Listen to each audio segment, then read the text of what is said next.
प्यारे भाइयों, कैसे हो सभी। आशा करता हूँ सभी अच्छे होंगे और अच्छे से मन लगाकर पढ़ाई कर रहे होंगे। तो मेरे प्यारे भाइयों, आज हम इस वीडियो में प्रश्नावली 6.3 का क्लास 10th का क्वेश्चन नंबर 6 को सॉल्व करेंगे। तो आइए मेरे भाइयों सॉल्व करें। तो क्या दिया है, आकृति 6.37 में यदि त्रिभुज ABE सर्वांग सॉरी ये सर्वांग सम का चिन्ह, ठीक है, सर्वांग समता का चिन्ह होता है। ये सर्वांग सम त्रिभुज ACD है, तो दर्शाइए कि त्रिभुज ADE समरूप है त्रिभुज ABC के। आइए मेरे भाइयों तो सॉल्व करते हैं। तो क्या लिखोगे आप, पहले हल में क्या लिखोगे मेरे भाइयों, दिया है। क्या मेरे भाइयों दिया है, त्रिभुज ABE सर्वांग सम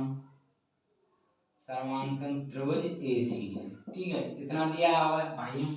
अब हमें प्रूफ सिद्ध क्या करना है मेरे भाइयों, इसमें सिद्ध करना है मेरे भाइयों त्रिभुज ADE समरूप त्रिभुज ABC, त्रिभुज ADE समरूप है त्रिभुज ACD के, ये हमें सिद्ध करना है मेरे भाइयों। तो आइए देखो पहले इसको लेते हैं। ये क्या है, सर्वांग सम, ये त्रिभुज ये हमें दिया है। तो क्या लिखोगे, त्रिभुज ABE सर्वांग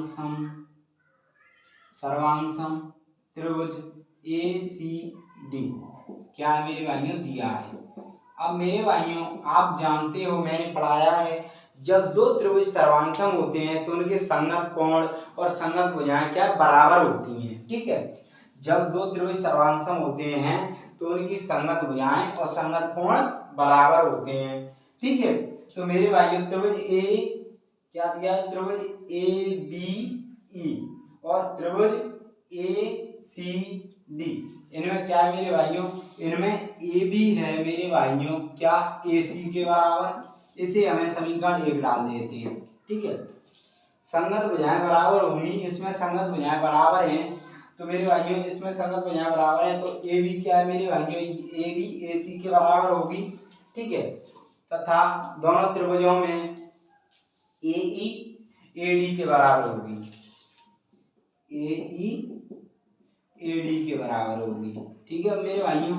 ये आपको समझ में आ गया होगा था। अब मेरे भाइयों इतना क्लियर हुआ, ठीक है, सभी बच्चों को ये क्लियर हुआ। अब मेरे भाइयों लोग त्रिभुज AB अब लेना है हमें त्रिभुज, अब क्या लोगे, अब लेते हैं त्रिभुज ADE, त्रिभुज ADE और त्रिभुज ABC। क्या लोगे, त्रिभुज ADE और त्रिभुज ABC में, ठीक है। क्या लोगे, त्रिभुज ADE और त्रिभुज ABC में, ADE और त्रिभुज ABC में। देखो मेरे भाइयों त्रिभुज ADE है, एक त्रिभुज आप जानते तीन कोण होते हैं, तो मेरे भाइयों त्रिभुज ADE और त्रिभुज ABC में देख सकते हो कोण एक है ना, ये दोनों त्रिभुजों में सेम है। कोण A ADE त्रिभुज में भी है, कोण A ABC त्रिभुज में भी है, देख सकते हो। तो क्या लिख सकते हो, कोण A इक्वल टू कोण A, मतलब ये त्रिभुज ADE में भी है और ABC में है। तो क्या हुआ मेरे भाइयों, ये होगा उभयनिष्ठ कोण, ठीक है, उभयनिष्ठ कोण। इतना समझ में आया। अब मेरे भाइयों अब आगे चलते हैं। अब देखो मेरे भाइयों ये समीकरण 1 और 2 है, इन्हें अनुपात में ले लेते हैं। क्यों मेरे भाइयों हम अनुपात में इसलिए ले रहे हैं इनको, क्योंकि हमें क्या है, समरूपता कसौटी लग जाएगी। अभी मैं थोड़ी देर में बताऊंगा। तो अनुपात में लोगे मेरे भाइयों तो क्या हो जाएगा, यहाँ पे लिख दो पहले, समीकरण 1 व 2 से अनुपात में लेने, ठीक है। तो क्या हो जाएगा इसमें, AB upon AE equal to AC upon AD, A B upon A E, A C upon A D.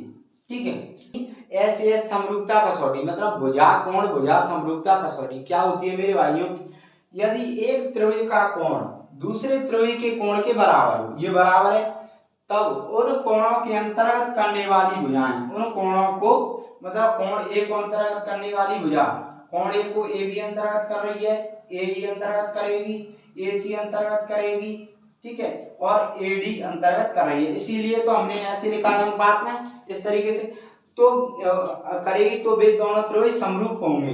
तो मेरे भाइयों ये दोनों त्रिभुज क्या हो जाएंगे, समरूप हो जाएंगे, ए डी ई समरूप त्रिभुज ए बी सी किससे मेरे भाइयों, एस ए एस समरूपता कसौटी से, एस ए एस समरूपता कसौटी से। ठीक है मेरे भाइयों, तो मेरे भाइयों आशा करता हूँ ये क्वेश्चन आपको अच्छे से समझ में आया होगा।